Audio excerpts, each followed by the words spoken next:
Então, eu me chamo Jeroen, você me conhece através da palestra do Python que eu dei. Hoje o assunto é realmente assunto de pesquisa. Eu vou falar sobre o campo de pesquisa em que estou atuando. A minha área é a criptografia.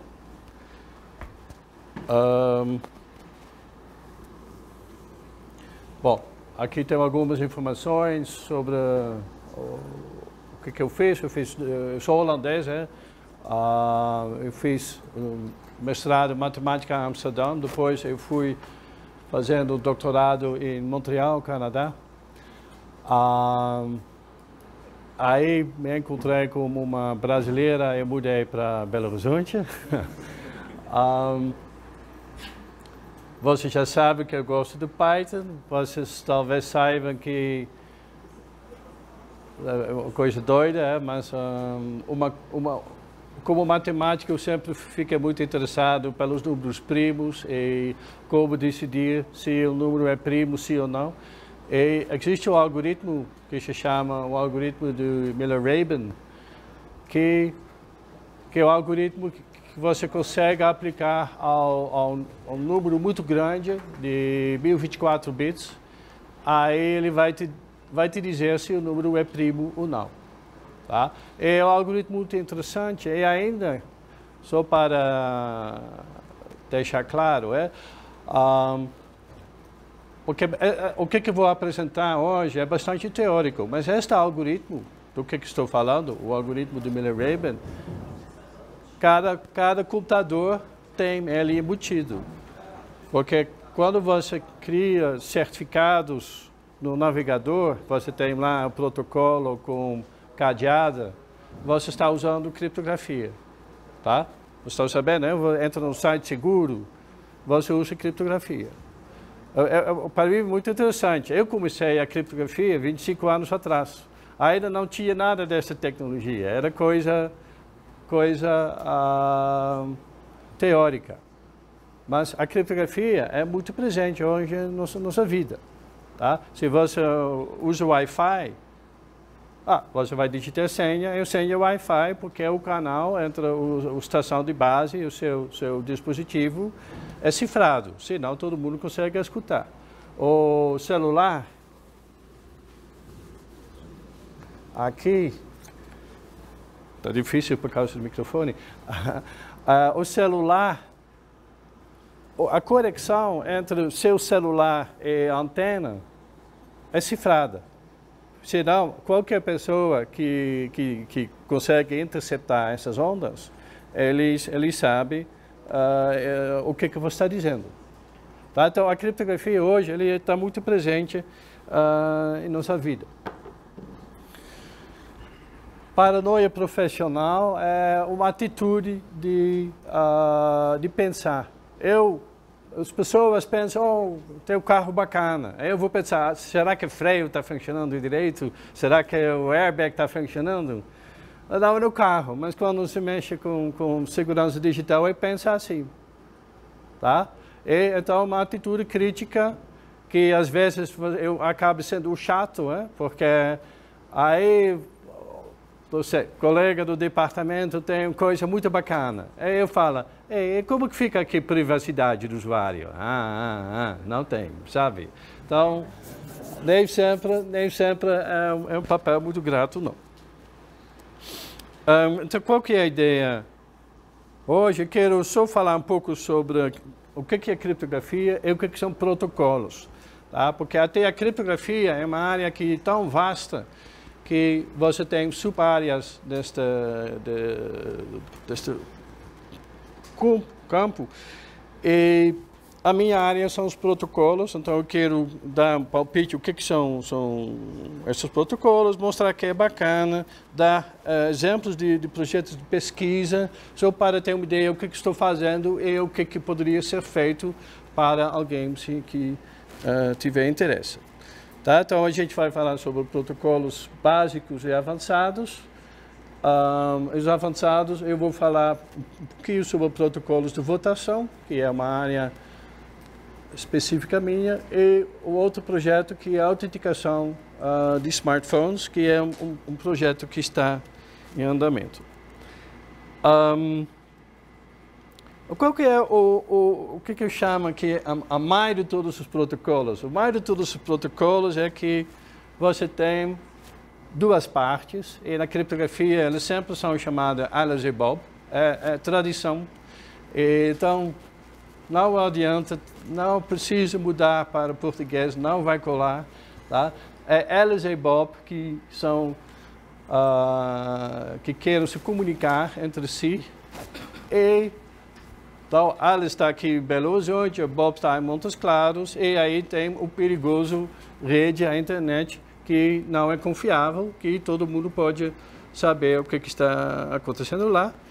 E a gente modela isso com o adversário, ou uma parte maliciosa, e por tradição o nome dela é Eva, Eve.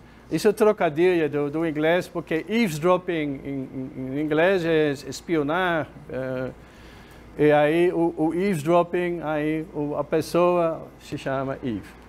Tá? E aí você pode já pensar aqui, neste caso, qual que é a base teórica da criptografia e dos protocolos que você está fazendo. Tá? Então, o que a gente viu, se você vai estudar a história da criptografia, que, olha, 100 anos atrás, 80 anos atrás, 50 anos atrás começou a mudar, mas muito tempo atrás não tinha nenhuma teoria de criptografia, não tinha nenhuma prova de segurança. Só tinha palpites, e aí se outra pessoa do outro lado do mundo tinha um palpite diferente, talvez o seu sistema seria quebrado. Tá? Então isso foi o estado de arte durante muitos séculos. Aí a coisa começou a mudar com esta descoberta, que é um protocolo que chama One Time Path.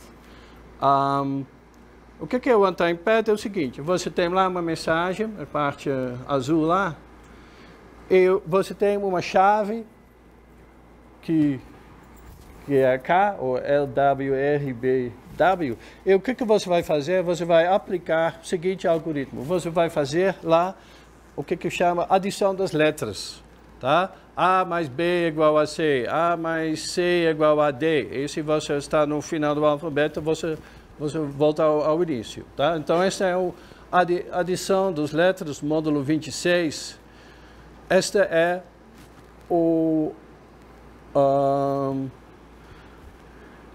esta mais que nós temos lá, é a operação que está sendo executada lá, que resulta lá numa mensagem cifrada, o C, e esta é o que vai pelo canal de comunicação. Tá certo?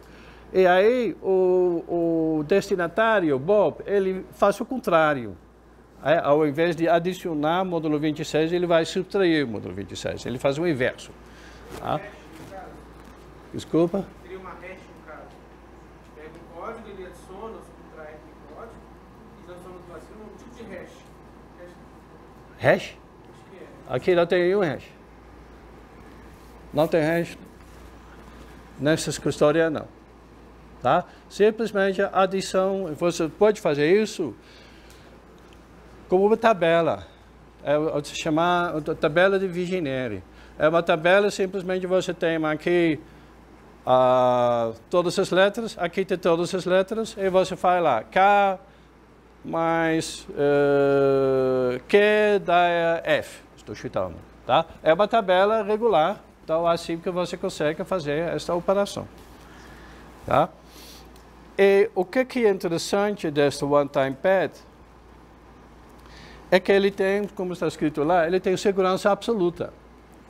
Tá? Ele tem segurança absoluta no sentido que o adversário que vai interceptar essa mensagem não é capaz de deduzir qual que é o original. Tá?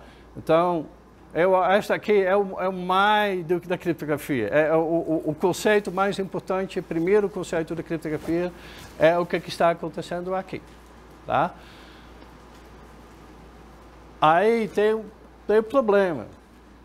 Porque o problema é o seguinte, esta segurança só garantida quando a sequência aleatória da chave é infinita. Vou falar de forma diferente. Você não pode repetir a mesma chave. Então, qual que é o problema? Se você tem uma mensagem grande, o tamanho da chave também tem que ser igual, no mínimo igual. Está entendendo o que eu quero dizer? Tá? Então, a segurança aqui, ela é perfeita. Mas um defeito que nós temos é que o tamanho da chave tem que ser no mínimo igual ao tamanho da mensagem. Que na prática é inviável. E aí a gente vai fazer a gambiarra, vamos negociar. Mas o que eu queria falar é o seguinte, que o protocolo deste One-Time Pad foi o primeiro que tinha uma prova de segurança. Tá? Em 1948, o Claude Shannon, ele provou matematicamente que este protocolo ele tem segurança perfeita e que o adversário não consegue tirar informação da mensagem cifrada. Estão entendendo? Tá? Esta aqui é uma prova matemática. Tá? Isso não depende do teu supercomputador. Mesmo com todos os supercomputadores do mundo, o adversário não consegue quebrar essa cifra. Tá? Aí, nós temos aqui outro protocolo. Aqui dei outro exemplo que, é verdade, é para trocar chaves. Aqui é Diffie-Hellman Key Exchange. O que acontece aqui é que Alice e Bob, elas querem combinar uma chave em comum.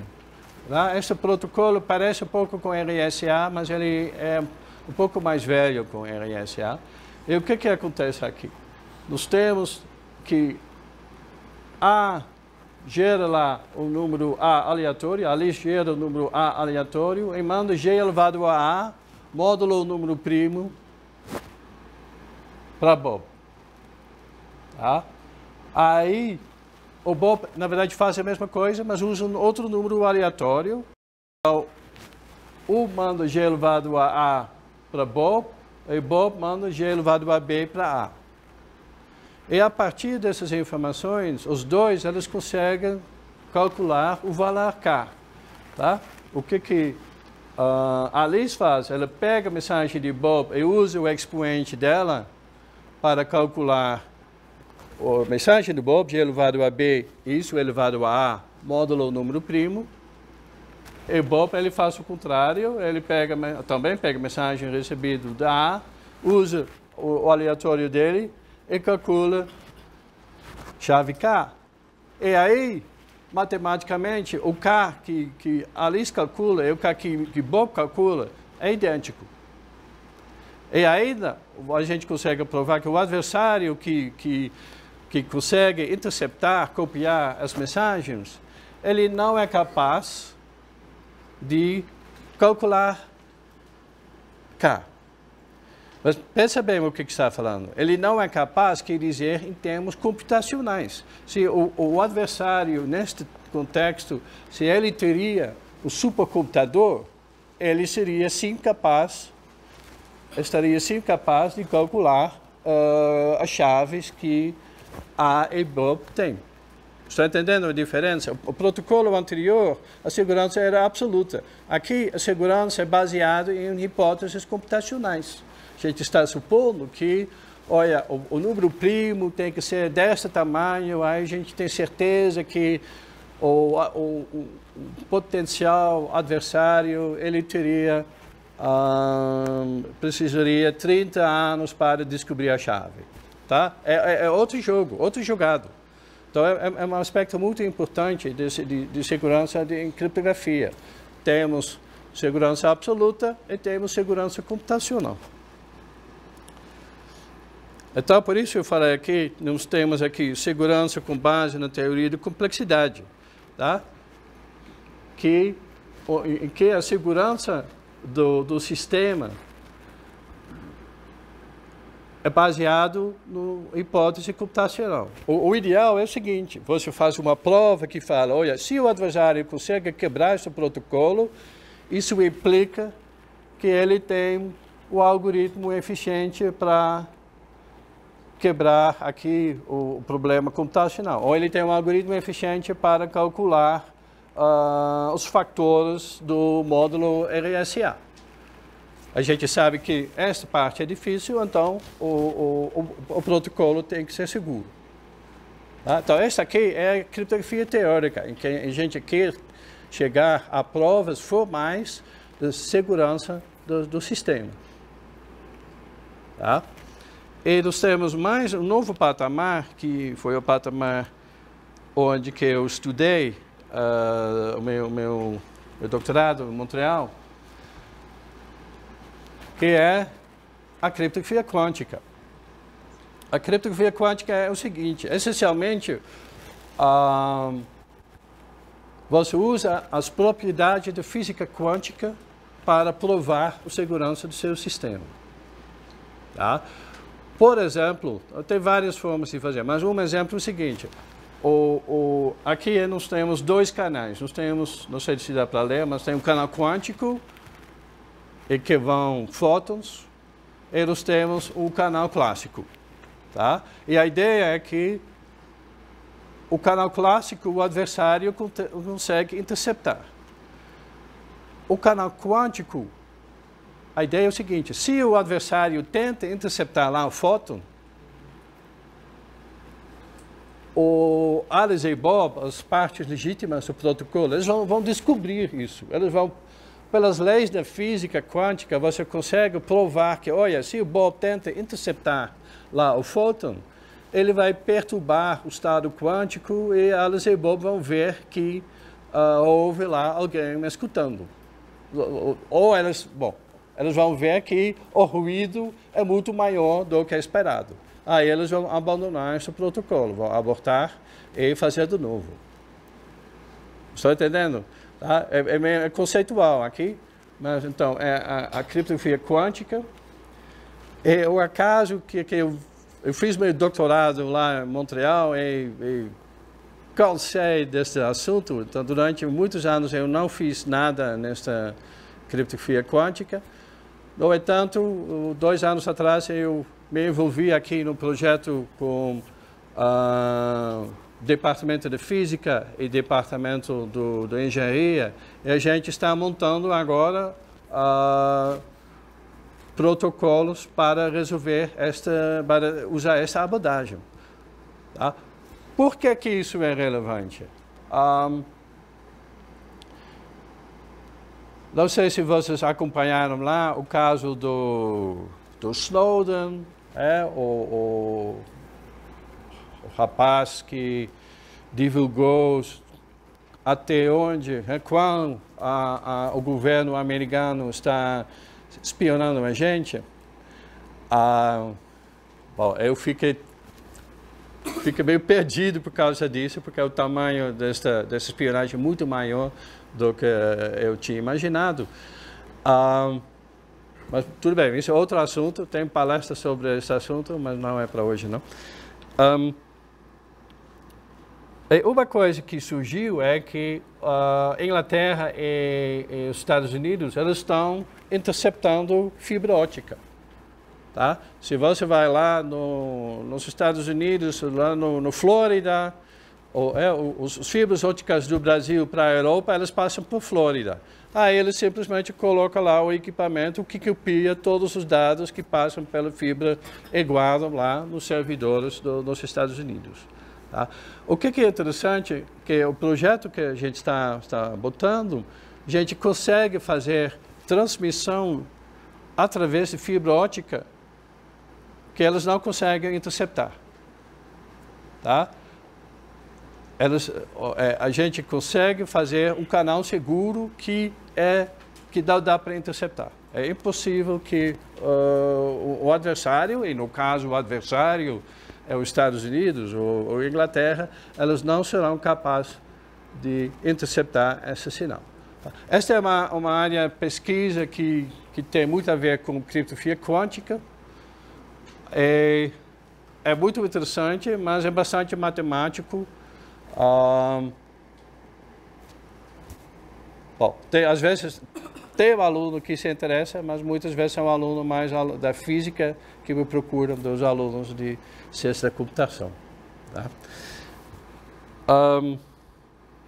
Então aqui, só explicando esta patamar, eu coloquei em 1984, porque o meu orientador Montreal, ele publicou neste ano um artigo que ficou muito famoso, em que eles explicaram o conceito de fazer a criptografia quântica. O primeiro exemplo disso.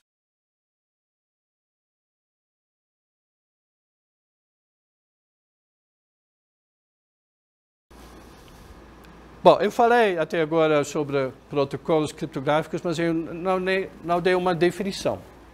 Tá? Então, o que acontece sempre no protocolo criptográfico? Você tem duas partes ou mais.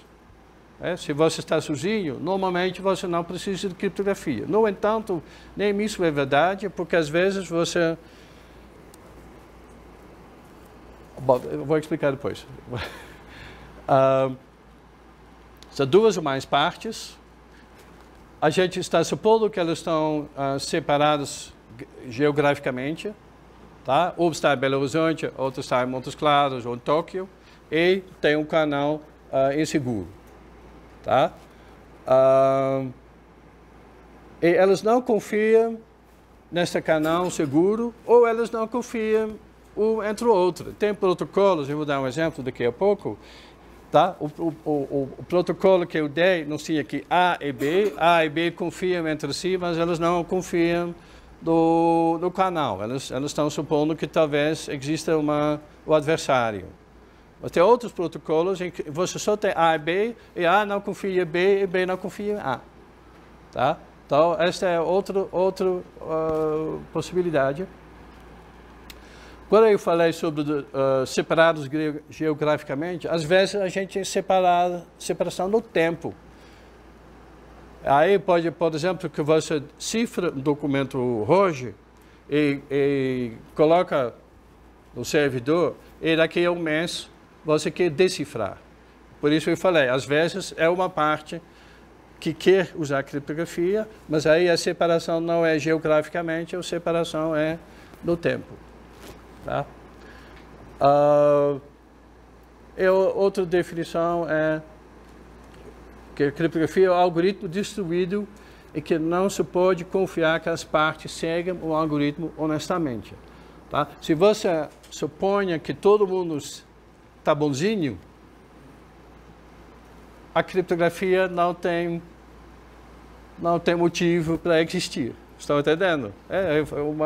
Vez eu falei, olha, se todo mundo confia no outro, os criptógrafos podem ir à praia, mas não tem trabalho. Então sempre tem uma desconfiança. Tá? E é uma desconfiança inteligente também. Mas a gente não está preocupado com a natureza, com o ruído. A gente está preocupado que tem um agente malicioso que quer atrapalhar a sua vida. Tá? Então esta é a criptografia. Aí a criptografia, aqui está colocado entre, ele tem aspectos do teoria de números, de álgebra, teoria de complexidade, probabilidade, teoria de informação, códigos de erros e, opcionalmente, a física quântica. Tá? Tem muitas pessoas que não gostam de física quântica, então não tem essa exigência não. Aí, só para fazer a conexão, o que eu chamo da criptografia aplicada? Tem muitos, né? Nós temos criptografia aplicada à segurança do computador. Por exemplo, você pode ter o seu file system, pode ser cifrado hoje em dia. Aí alguém vai roubar seu notebook, mas eles não conseguem simplesmente copiar do HD, porque o HD está todo cifrado. Tá? Ou é muito atual é o uso de criptografia aplicada à segurança de redes. Aí tem muitos protocolos lá, SSL e SSH. SSL é aquele protocolo do cadeadinho, né? Se você digita HTTPS, ou aparece HTTPS, isso é HTTP como uma camada de SSL lá. Tá? Então, criptografia aplicada, eu dei muitas aulas sobre isso, mas a minha área de pesquisa, na verdade, não é esta. A minha área de pesquisa é mais teórica. Tá? Eu conheço e domino esses assuntos, mas não em termos de pesquisa, não. E temos também questão de segurança de documentos, certificação digital, X509, Public Key Infrastructure, ICP Brasil, ICP Edu, Smart Cards, Hardware Security Module, biometria, são todos assuntos que tocam a criptografia aplicada. Tá? Aí, então, tem criptografia teórica, criptografia aplicada, o que chama segurança. Às vezes a gente fica lá, tem que ter uma tranca na porta. Né? Às vezes isso faz parte de uma segurança total do sistema. Ok? Aqui eu tenho um primeiro protocolo simples, que é uma situação em que Alice e Bob, eles não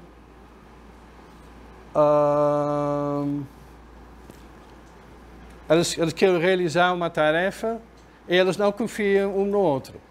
E a tarefa é muito simples, parece uma coisa boba. Em inglês chama bit commitment, é o tipo de comprometimento de bit. Qual que é a ideia? A ideia é que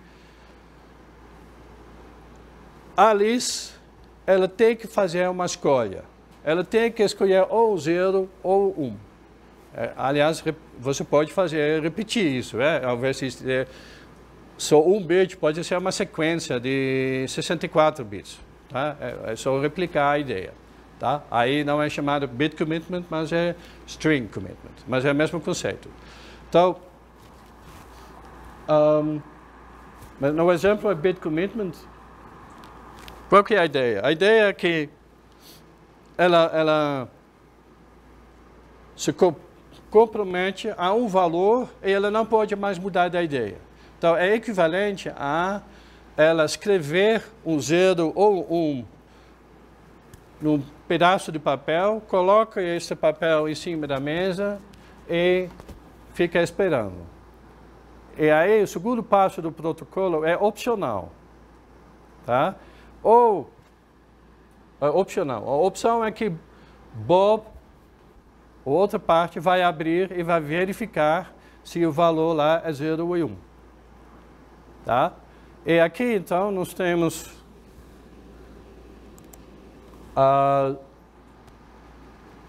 as propriedades de segurança, que são a privacidade. Qual que é a privacidade? É o que garante a Alice que Bob não consegue saber antes se o comprometimento é o 0 ou 1. Tá? É que o envelope não transparece lá qual que é o bit que está escrito lá. Isso é o que é chamado o hiding, normalmente. Tá? O bit commitment ele tem que ocultar o valor. E outra é o correctude, que é binding. Binding aqui é mais amarrado. O que quer dizer é que a Alice não pode mudar de ideia. Assim que ela falou, aqui meu valor é esta, não, ela falou isso não. Ela se comprometeu ao determinado valor, ela não pode mais mudar de ideia. Tá? Aí tem um protocolo, este protocolo do bit commitment, ele aparece nessa situação. Tá? Aqui temos uma lenda. Tá? O autor que introduziu este artigo, o artigo chama Coin Flipping by Telephone, ele fez a seguinte história. Alice e Bob se divorciaram e elas têm que decidir quem vai ficar com o carro. Elas só se falam por telefone. como que elas vão fazer uma cara e coroa para decidir quem fica com o carro de uma forma honesta. Está entendendo a ideia? Tá? E qual que é a solução? A solução é, a gente usa, se a gente tem aquele bit commitment de transparência anterior, a gente consegue resolver. Porque o que vai acontecer? O Alice, ela manda um commitment para Bob. Ela faz cara ou coroa, 0, 1, aleatoriamente, e manda isso para Bob. O Bob, ele faz a mesma coisa. Tá bom? Agora, no terceiro passo, a Alice vai abrir o bit commitment. Ela vai divulgar ao Bob, olha, o bit que eu escolhi, o valor foi esta, e aqui é a prova. Tá? Isso vem junto. Ela abre e mostra uma prova. E eles definem o resultado como o exclusivo dos 2 bits. Tá? O exclusivo. Estão entendendo? 0, 1, todo mundo sabe o que é o exclusivo. O exclusivo é a operação mais importante da criptografia. Tá? Aquele one-time pad que eu falei, se você vai implementar com bits, ao invés de implementar com letras, você vai fazer com o exclusivo. Tá certo? Então aqui nós temos o exclusivo. Então qual que é a ideia? A ideia é que, vamos ver, por que Bob confia nisso? Bob confia nisso porque ele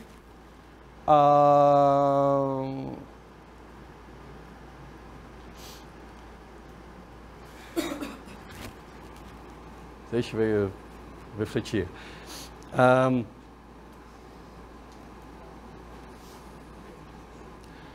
O Bob confia nisso porque o que acontece? A Alice, ela abre depois, tá certo? Mas a Alice, ela não consegue mais mudar a resposta, porque ela estava comprometida antes, tá? Ela tinha feito a escolha do bit dela antes do que o Bob, tá certo? E a Alice confia, até é mais fácil, a Alice ela confia porque ela contribuiu com a bit dela. Tá? Então, tem uma coisa que é assim, se você faz o exclusivo e você confia pelo menos um desses bits é aleatório, o resultado sempre é aleatório. Tá? É uma intuição que dá para provar, tá? Mas a questão, a propriedade é esta. Estou entendendo aqui, coin flipping by telephone. Então, estes commitment e coin flipping, elas são juntos. Tá? É protocolo simples, eu acho que é o mais básico que tem de um protocolo em que você tem A contra B. Tá? Agora você pode achar esse protocolo bobo, eu não deu tempo para explicar, mas o bit commitment, na verdade, ele é um protocolo muito poderoso. O que você consegue fazer é o seguinte, você consegue resolver a seguinte situação. A Alice, ela tem um circuito booleano. Não, Alice e Bob, elas têm um circuito booleano muito grande que é predicato, ou seja, que é, no final, o valor 0 e 1. Tá? E aí, elas que convencer Bob que ela sabe como resolver, satisfazer, para quem conhece satisfiability, do teoria de complexidade, você consegue mostrar que você tem uma solução, mas preservando a privacidade da sua solução. Tá? E o que você faz? Na verdade, você faz um modelo cifrado do circuito booleano, tá? E aí, a Alice, por exemplo, faz isso, manda o modelo cifrado para Bob. Aí tem duas opções. O Bob, ele faz cara coroa, é um desafio, e aí, se o bit é 0 a Alice vai mostrar que o circuito cifrado corresponde como circuito real. Tá? E se a resposta, se o bit é 1, a Alice vai mostrar que ela consegue satisfazer este circuito booleano cifrado. Bom, é bem por alto. É poderoso. Não é, parece uma coisa simples, mas é uma primitiva importante.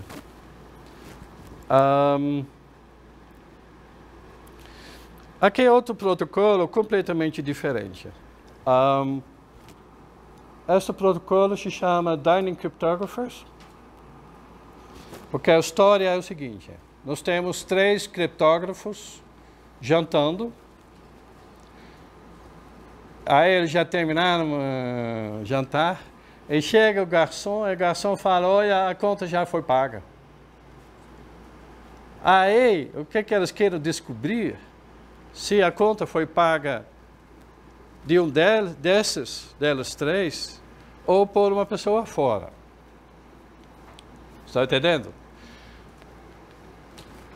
Mas eles querem preservar, se é um deles, eles querem preservar a privacidade dessa pessoa. Então, o que eles vão fazer? A ideia é o seguinte: cada um tem uma moeda, tá bom? Cada um tem uma moeda e faz cara e coroa. E aí, cada um tem o guardanapo, que é essa barra que tem lá, tem 3 barras. Ele tampa a moeda, ele tampa a visão do vizinho da esquerda, mas mostra para outro vizinho à direita. Tá bom? Então, cada criptógrafo, ele está vendo a moeda dele e a moeda do vizinho à esquerda. Está vendo 2 moedas. Essas moedas são, o valor é igual ou o valor é diferente. Tá certo? Então, cada um fala o que está vendo. Está falando diferente ou igual. Tá bom até agora?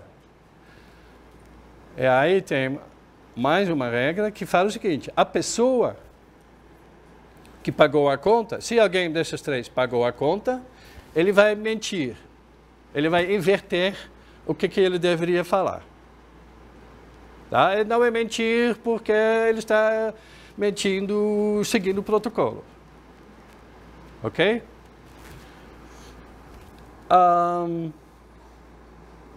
E aí, se você vai analisar essa situação, pode ter mais uma regra. As 3 pessoas falam ou igual ou diferente. E o protocolo, ele diz o seguinte: se o número de pessoas que fala diferente é par, ninguém mentiu, então ninguém dos 3 pagou a conta. Se o número de pessoas que fala diferente é ímpar, alguém desses 3 pagou a conta. Tá? Eu não tenho tempo, eu não quero fazer isso a profundo. Tente isso hoje à noite em casa. Eu me lembro, eu contava essa história para meus amigos no bar, é uma coisa para conversa. Mas vai dar direitinho, tá? E o que é o interessante aqui é que isso dá uma privacidade total. É também uma privacidade perfeita. Por quê? Se você vai analisar, por exemplo, que vamos supor que 2 não pagou a conta, mas ele sabe que a conta foi paga pelos 3. Tá? Aí, se você vai analisar o que ele tem, ele está vendo 2 moedas, mas ele não está vendo a terceira moeda. Tá? E dependendo do valor dessa terceira moeda, ele poderia saber quem dos 2 está mentindo. Mas ele não sabe quem que é, e a moeda é 50-50, então a privacidade, ele não sabe como decidir se é um que estava mentindo ou se era 3 que estavam mentindo. E é perfeito. Mesmo se ele tem supercomputador, todo cloud, Amazon Cloud, tudo isso, não adianta porque a prova é matemática. Tá? Aqui não tem hipótese computacional, nada de RSA tem que ser 1024 bits. É incondicional. Bom, aí eu não quero entrar muito aqui. Aqui fiz uma modelagem, né? Ao invés de falar cara e coroa, a gente fala 0 e 1. E ao invés de falar igual ou diferente, a gente faz o exclusivo. Tá? E o que o computeiro chama o exclusivo, o matemático chama adição módulo 2. Aí, se você vai fazer aqui a análise, o que acontece é que na soma total, cada vizinho compartilha lá uma moeda. Mas essa moeda, o valor dessa moeda, ele aparece na conta 2 vezes, de tal forma que ele cancela. Tá?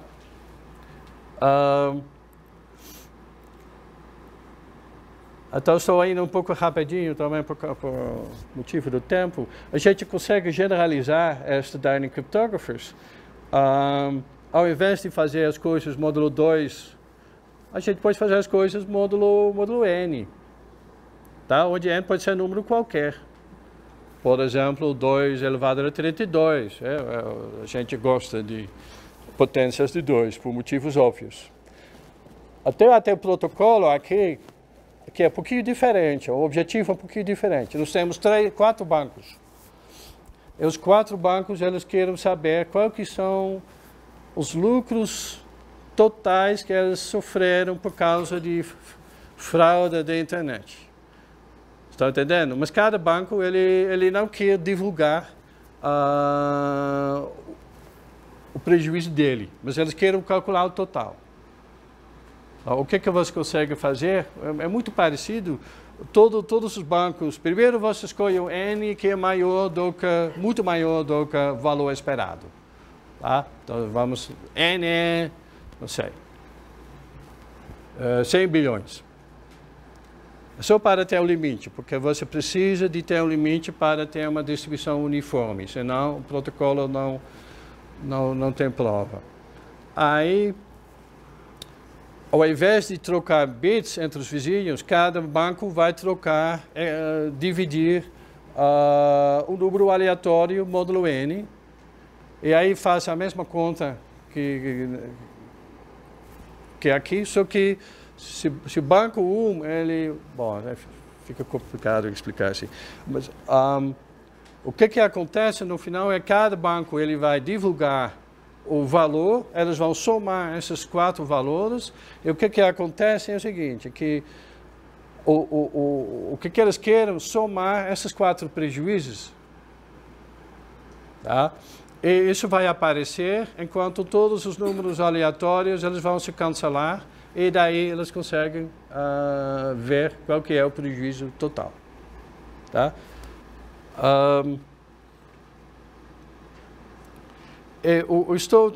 Agora estou com um novo aluno de mestrado. Esta coisa de Dynamic Cryptographers é uma coisa bastante velha, 25 anos é velho na criptografia, mas por causa das revelações do Snowden, as pessoas ficam mais preocupadas com anonimidade.